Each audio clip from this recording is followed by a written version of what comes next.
Olá! Bem-vindo à nossa aula sobre concordância nominal. Concordância é o preceito da língua portuguesa segundo o qual há uma harmonia nas flexões das palavras quando elas se encontram dependentes de outros termos em um enunciado. Existem dois tipos de concordância, a verbal e a nominal, e nesta aula veremos a concordância nominal.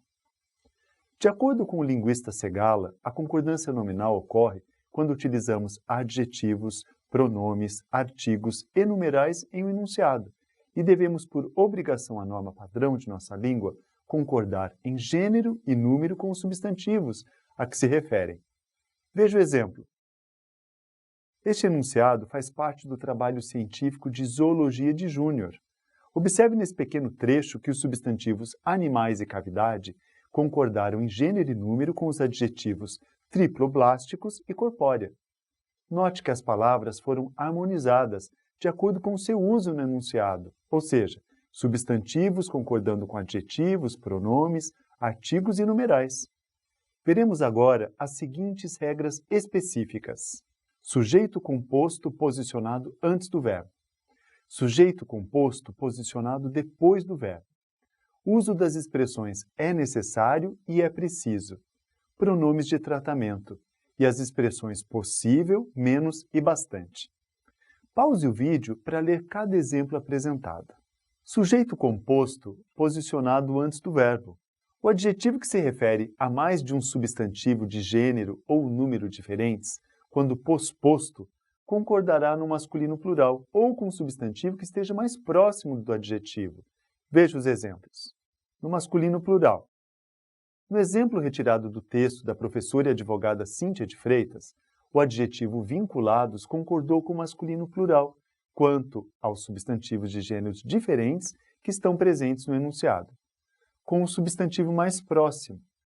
Note nesse exemplo que o adjetivo brasileiro concordou com o termo mais próximo, que é o substantivo exército, não levando em conta o termo marinha, que pertence ao gênero feminino.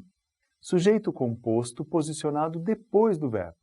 Quando o predicativo do sujeito está posicionado antes do sujeito, a concordância ocorre com o termo mais próximo, ou poderá concordar com o termo masculino plural.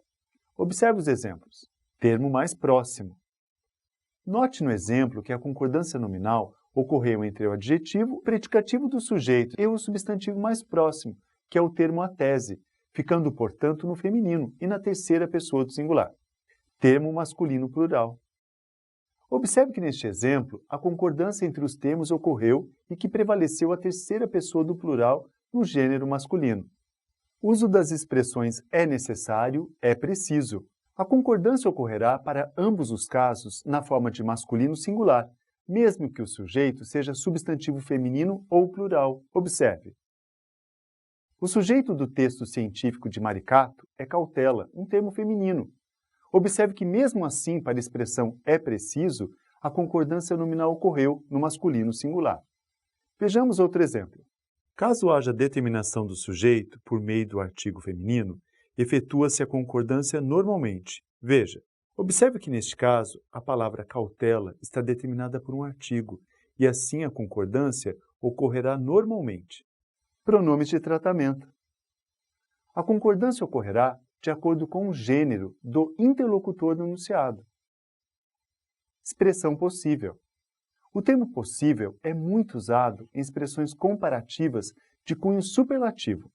A concordância desse termo é flexionada de modo geral com o adjetivo possível, no singular, quando a expressão é iniciada com a partícula o.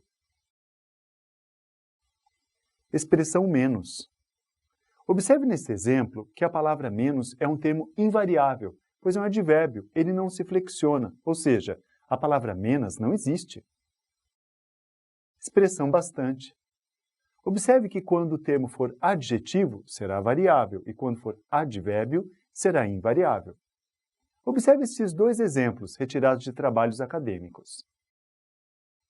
Nesse exemplo, o termo bastantes é um adjetivo, uma característica do termo motivos, portanto, sofreu variação.